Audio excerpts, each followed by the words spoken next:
रानी लक्ष्मीबाई का इतिहास। रानी लक्ष्मीबाई का जन्म 19 नवंबर 1928 को वाराणसी, उत्तर प्रदेश में हुआ था। बचपन का नाम मणिकर्णिका मणु था। उनके पिता का नाम मोरोपंत तांबे और माता का नाम भागीरथी बाई था। छोटी उम्र में ही उनकी माता का देहांत हो गया, इसलिए उनका पालन पोषण पिता ने ही किया। बचपन से ही मणु घुड़सवारी, तलवारबाजी और युद्ध कौशल में निपुण थीं।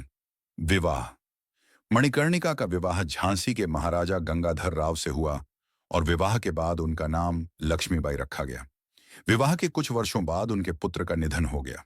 इसके बाद उन्होंने दत्तक पुत्र दामोदर राव को गोद लिया।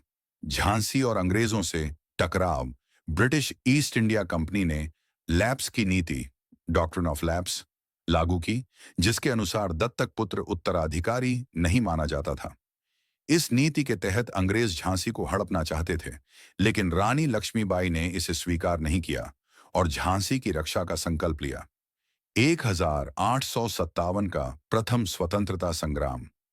1857 में जब पूरे भारत में अंग्रेजों के विरुद्ध बगावत हुई, तब झांसी भी उसका एक प्रमुख केंद्र बना। रानी लक्ष्मीबाई ने अपने वीर सैनिकों के साथ अंग्रेजों का डटकर सामना किया। उन्होंने स्वयं घोड़े पर बैठकर तलवार से युद्ध किया और दुश्मनों को परास्त किया। ग्वालियर और शौर्य गाथा। अंग्रेजों से निर्णायक लड़ाई में रानी लक्ष्मीबाई ने ग्वालियर किले पर कब्जा कर लिया, परंतु अंग्रेजों की संगठित सेना और आधुनिक हथियारों के सामने वह ज्यादा समय तक टिक न सकी।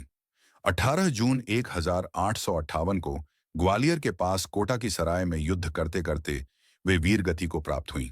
रानी लक्ष्मीबाई की विशेषताएं। वीरता और साहस की अद्भुत मिसाल, स्त्रियों के लिए प्रेरणा स्रोत।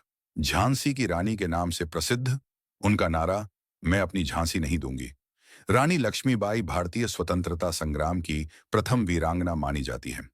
उनका जीवन साहस, आत्मसम्मान और देशभक्ति का प्रतीक है।